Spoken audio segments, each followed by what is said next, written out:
Hello, Unbreakable Mompreneurs. My name is Charisse Walker, your host, and today I'm here with Angela Fowler. And she is legally blind, totally blind is what she'd say, but she is a coach and she knows how to get you where you want to be. And so, huge inspiration to me. I'm excited to have her on. But Angela, without further ado, why don't you introduce yourself to our audience? Well, hello everybody. I'm Angela Fowler and I am totally blind. Can't see a doggone thing, never could. Easy to explain that way. And I'm an accessibility coach. So basically, I teach businesses, entrepreneurs, how to make their products and services accessible to people with disabilities, with all disabilities. And it turns out when you do that, you actually make your products and services more user-friendly for everybody and ultimately make more money, which in turn makes everybody involved happy. Fantastic. Well said. So, my question is, how did you get started into this? Well, I wanted to be part of the solution to a problem that's been frustrating me all my life. My background is in technology. I mean, obviously, I don't, I don't use a wheelchair, so, built environment type stuff doesn't impact me as much. Although I would prefer that overhanging tree branches be trimmed because getting hit in the face with a wet tree branch really sucks. Ouch. There was a study in The Onion recently that confirmed this. So, but the thing that affected me the most was the digital accessibility. So the way that blind people use computers is we use a thing called a screen reader, which is a piece of software that quite literally reads the screen. So as you go through the screen, it will tell us what we're interacting with. And in order to use the screen reader, you have to use a keyboard because using the mouse requires such a finite movement that you really do need to be able to see to use it because you don't know where it's at. I tend to move my mouse in increments of inches, and so the mouse runs away. It flees with me in hot pursuit, which does not constitute getting things done. So we use a keyboard and we use the screen reader. So the websites and anything that you use on the computer, like your applications, your Microsoft Word, if you're a PC user, your email client, whatever the thing is, needs to be built so that it can be used by a keyboard and things can be understood with a screen reader. So, in very simple terms, if you can use a keyboard to access all the things and interact with them, and if all the things are labeled in such a way that the screen reader will tell you what they are. Now, obviously, there's a lot more to it, but these are the basic goals that you want to achieve. I didn't even think about that, to be honest with you, because you do. I take my sight for granted, obviously. And so you sit Mhm. down, you grab your mouse, and if it's not hooked up, I'm like, why isn't it working? Quickly can decipher that. But to be able to then go on your desktop and go through all of the thumbnails and things that are on there, sometimes three deep, until I delete. Like, yeah, I would never even thought of that would be a challenge unless you have some type of software that can help you through that. Well, and we have shortcuts. For example, if you hit Windows key M, Hmm. it'll take you to the desktop, and if you hit the first letter of whatever you want, it will jump between things which start with that letter. Well, You can also hit Control Escape to access the search box and then just type in, for example, if I type in Word, Microsoft Word will come up. So there's things that sighted people can do using the keyboard that are a heck of a lot more efficient than using a mouse sometimes. right. So how many people have a disability? It's about 25% of the population, give or take. I would never have thought it was that high. A lot of people don't. A lot of people don't. And part of the reason, there's a number of reasons behind that. Nobody wants to be the one that's different. Mhm. Um, the older I get, the less I care. I'm different. I think we're I'm all like that. blind, and I'm also a little weird. And you know what? If you don't like it, It's a free country. You have a right to your own opinion. Um, Oh, it's a great attitude. I'm actually adopting it too. Does it take us so much longer? Wait till we what? get to adulthood to care, right? Or not? Because society strives for sameness. Everybody wants to fit in. We're social Mhm. creatures. Everybody wants to fit in. And if you're a blind child growing up and going to school with a bunch of sighted kids, for Mhm. example, and you're not taught, hey, it's okay to be blind. It's cool to be blind. Mhm. There is absolutely nothing wrong with being blind. Read that braille. But instead you're taught, oh, you can't, you need to read print because that's what the normal kids do. Mhm. You're gonna grow up not being okay with who you are. Right. And that to me is heartbreaking. Mhm. I had interviewed somebody once, and she didn't even know till she said she was in fourth grade that she had a disability. Mhm. And clearly she did. And it was very interesting because I think we kind of tiptoe around it. And I got to be honest, when I first logged in and we were talking, I asked a simple question, would you like it video or not video? And your response reassured me, right? Because you never want to offend, you don't want to do anything bad, but you're like, I don't care. We can have either one. And so Well, that's how you and keep it yeah, yourself. and What? it turned out you couldn't see me because, Miss Brilliance here forgot to turn her camera on. Right. Which is very handy information to have if I want to present myself visually. Right. It is very helpful to know when my visual presentation stinks. Right. Like when half my head's cut off. Well, and we're missing your chin right now anyway, so it's there I we don't even, it, it's okay. it's tough. You're It's good. You're tough. great. It's it's fun when you can't see yourself on the monitor. It can be a challenge, and the key is to set up your camera Right. and not move it. Once you get that camera set up a certain way, and I do, my son is actually really helpful.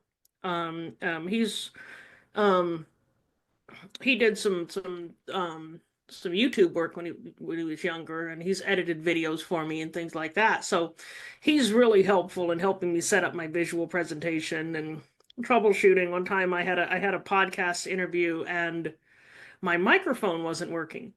Mm. And we tried everything.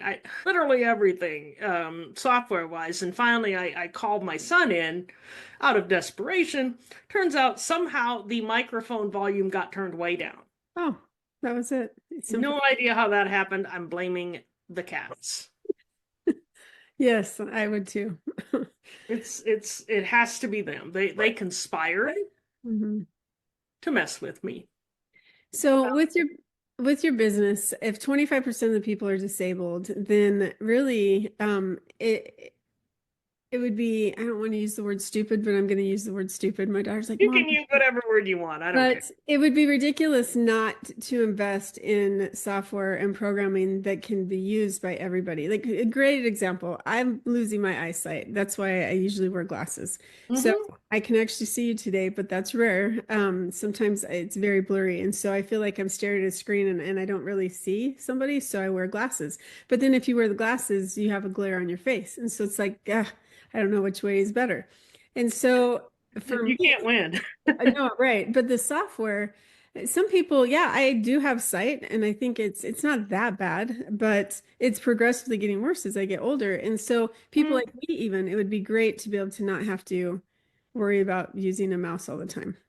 Well, and I think if more sighted people were aware of screen readers and what they can do with screen readers, Mhm. there would be more sighted people using them. So, Right. say for example, you describe your situation. I imagine big old long blocks of text Right. are challenging. Oh, unless I have my now Unless you have the glasses, right? But then reading. sometimes your eyes get tired. Right. Yep. Um, Mhm. so what I've seen people do is they'll take a screen reader and they'll find a voice that they like, Mhm. and they'll put the screen reader, focus at the top of the document, hit the command to read, and have it actually read to them. I like that. Now, that's especially helpful if you're an auditory learner. If you're not an I've heard people say, I could never do that. It would just be like wah, wah, wah, wah, wah. But if you're an auditory learner, that Mhm. could be a pretty tremendous life hack for you. That is so true because I think, I mean, just like in school, don't get me started, but we're taught to learn from the pre-industrial era where you sit down, you shut up, and you look straight ahead. And most kids right now, today, they are not like that. Like my daughter and my husband were watching a movie last night, and halfway through, she got up and started hitting a balloon. And she was Yeah. still watching the movie, but she wanted to not just sit there. And he's like, Mhm. stop that. And I'm like, she's the type, she's kinesthetic. She has to be moving, she has to be learning, and just making her sit there is not what she wants. My my aunt, my Auntie Billy, Hmm. God rest her soul. She was a first grade teacher for decades. Hmm. And one year she had a class of very hyper, energetic, delightful boys who could not sit still for an entire day of lesson. So they couldn't do it. So Hmm. what she finally ended up doing was taking them out and having them run laps around the track for an hour every afternoon. Or, maybe not an hour, maybe a half hour. I can't remember what the Hmm. time frame was, but she got them good and tired.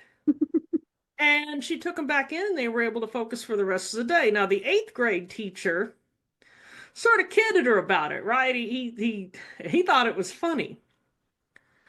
Well, fast forward ahead 7 years, she looks out of her classroom and she sees that same eighth grade teacher with that same group of boys running around the track. That's great. That's And I just thank goodness it's a small school. Maybe you had more leeway in terms of being able to break with the traditional sit still for 800 hours a day and concentrate on stuff you not don't interesting. understand and at the moment probably don't care about. But yeah, our education system tries to hammer square pegs into round holes, and we are really underselling ourselves as a society. Well, think, and not you, but our listeners, think about the last time that you walked up to a door that was quite heavy. I've had shoulder surgery multiple times. That little Mhm. handicap button that opens the door automatically, I use as much as I can, not because I'm lazy, but because my body It's hurts. yeah, because it's easier Yeah. um on your shoulder because the cumulative Mhm.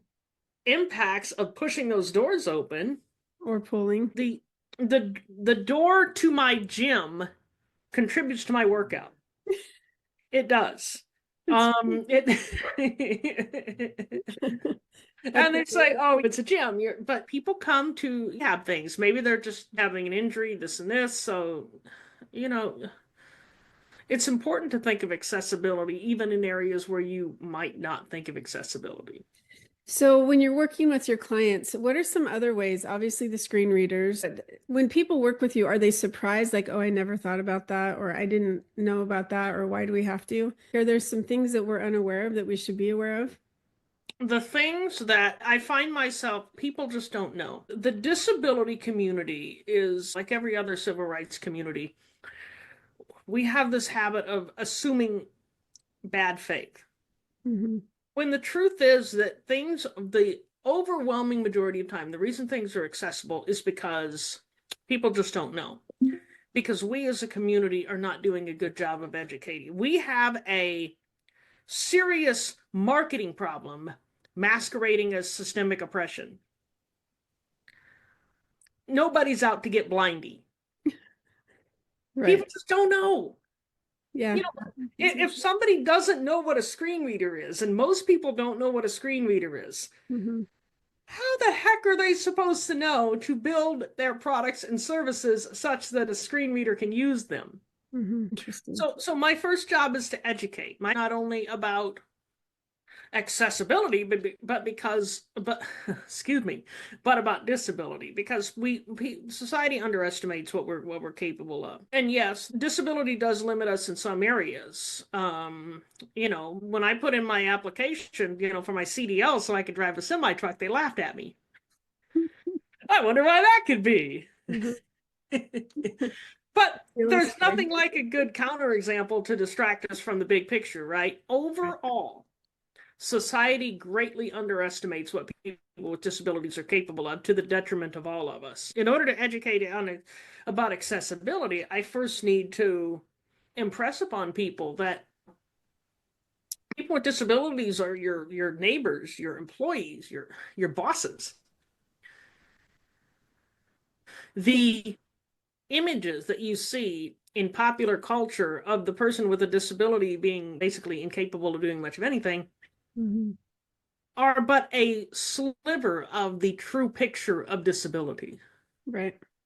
So when you say 25% of the population is disabled, who is included Yeah, in all the, disabilities. So you got visual, hearing, motor disabilities, okay, which, believe it or not, some people with motor disabilities who can't use a mouse benefit from keyboard accessibility. right. Yeah. If you are if your arms are paralyzed, if you can't move your arms, Hmm. you use a um have you heard of Dragon naturally speaking? You literally tell your Mhm. computer what to do. Right. And Dragon reads the screen, the whatever you're trying to do in a similar way as the screen reader does. Okay. So screen reader, getting back to my question, that this you have your screen reader. Are there other things that employers should be aware of? Yeah, so make sure that color contrast is good. Wow. Um, make sure that things are laid out intuitively, consistently. Don't make me hunt for the add to cart button. Uh, yeah, again, I never even thought of that because scrolling on Amazon, you don't get to see what things look like. You just have to listen to the description. And so if they're not describing it in such a way that answers your questions, that makes it difficult. Never And even thought about that. some things it's self-explanatory. Sometimes you want a specific thing, so you research for that specific thing. But I was buying a washer dryer set a while back, and obviously I wanted something that was accessible, but Mhm. I couldn't tell what models were accessible and what weren't. So I just in major purchases like that, I delegate to my son. Okay. Because he knows what something needs to be accessible. Even if you got to put a couple pieces of tape on things, right? You can make it accessible. And Um, the product descriptions just aren't adequate. yeah, again, that's great information. I love that you are Hi doing. to everyone. Takeaways from the meeting. White right pointing backhand index speech balloon discuss house. See, you have your screen reader. I love Just that you're doing that to help other people and to help us, quite frankly, so that we can have better businesses and we can help the 25% of the population that is being left out. So I want to absolutely. switch gears for a minute because you are a mom. You talked about how you have a son. Um, I want you to imagine yourself sitting on a park bench and you are just enjoying the breeze and the sun on your face, and a, a 9 month pregnant woman sits next to you and you start having a conversation with her. What is one piece of advice? Now, this is a new mom, so think the gamut because your son's 18. What is one piece of advice that you would give a new mom? Set reasonable boundaries when they're young. Mhm. Um, because it gets a lot harder as they get older. I'd also say they're going to test you. Mhm. They're going to do exactly the opposite, especially when they get to be teenagers. They're going to do exactly the opposite of what you've always raised them to do. Be firm, be kind, be patient, and ride that tide out because eventually they're going to come back. If you stand firm, if you guide them with, and try to keep your emotions out of it, hard as it is. When parents react emotionally to what their kids do, that is never a good outcome. No, that's a really good point. It's 29 degrees here today where I live. And my daughter has been wearing shorts because it gets to about 50. Well, today I said, I don't recommend it. It's pretty cold out and it's only going to get to about 40. Now, last night I had her set her clothes out. I failed to check the weather. And so today I'm like, I really think that you should wear pants. You're probably going to get cold. Now, I forgot that she wears knee-high socks and she wears boots. And so I thought, okay. And we had this conversation and I thought, you know what? you can learn the hard way. And if you get cold, don't complain. Don't call me to ask for pants or anything. And so I think sometimes we have to pick our battles, but you're 100% right. They do start to test your boundaries. They do see. And there was a Facebook group recently where this mom said, my 22-year-old is coming home with his girlfriend. Am I out of line to ask him to sleep in separate rooms? And you should have seen the comments going back and forth that, quite frankly, I was shocked and saddened. But it's her home. It's your own house. Now she's put in a position. Why is the son even putting her in that position? If he respects his mom, if he cares about his mom, and why is this a thing that has to? And honestly, I had that conversation and inner debate with myself with my son once about something, and I thought, wow, I have younger kids, I'm going to instill my boundaries. And somebody said in there, well, if you're going to be all strict, and this wasn't to me, this was to her, but if you're going to be strict and he's just never going to come visit you, then I thought, wow, how sad that she has to give in to her values and morals because of how the son might react. At what point did we change as a society where the spoiled little kids get what they want or they're not going to come see their parents? What? And what does that teach them? Exactly. That teaches them that they're going to get, that all they got to do is throw a fit to get what they want. And eventually they're going to get knocked on their backside. 100%. And it's hard to watch, but it's better that you teach them young. So I agree. I wish I'd been not strict per se, but I wish I'd had solid boundaries for my son when he was younger. It would have made the middle school years a lot easier. Yeah, woulda, coulda, shoulda. But you did the best you could with what you had at the time. So I mean, he's turning out pretty good. So I must have done something right. But his parents, I don't think we're ever sure that we did the right thing, even when our kids turn out good. Right. It's hard, but he's getting married, right? So congratulations. They are in conversation with their church and they're trying to figure out what they're going to do. I was never religious necessarily, but my son is turning to religion to guide him through his own life. So, I consider that a good thing. Yeah, you did a good job. So congratulations. Well, how would our listeners find you if they wanted to get a hold of you? Go to www.reallifeaccess.com and you can find all the things. My contact form, my socials, my YouTube channel, a bunch of other stuff. Which is also on the screen that we can see right now too with your little logo. So that's great. Awesome. Well, Angela, thank you so much for being on. I really appreciate it. Thank you for having me. It's been a fun conversation. It has, definitely. And Unbreakable Mompreneurs, I hope that you took some gold nuggets today. Specifically, think about the people that might not be exactly like you, that might be a tad bit different and need a few extra steps that you might have overlooked because you're leaving out a pretty large population, 25%. That's really large. And so your business can thrive even more if you reach out to someone like Angela and ask for her advice. And also, as a mom, give yourself a break and set those boundaries. So go out and make it a great day. Beautiful moms, remember, you are unbreakable. Keep illuminating the world with your strength, pursuing your dreams, and reveling in the splendor of motherhood. This is Charisse Walker, bidding you farewell for now. Stay tuned for more empowering conversations on the next episode of the Unbreakable Mompreneurs podcast. Until then, keep shining bright. Signing off with love, Charisse Walker.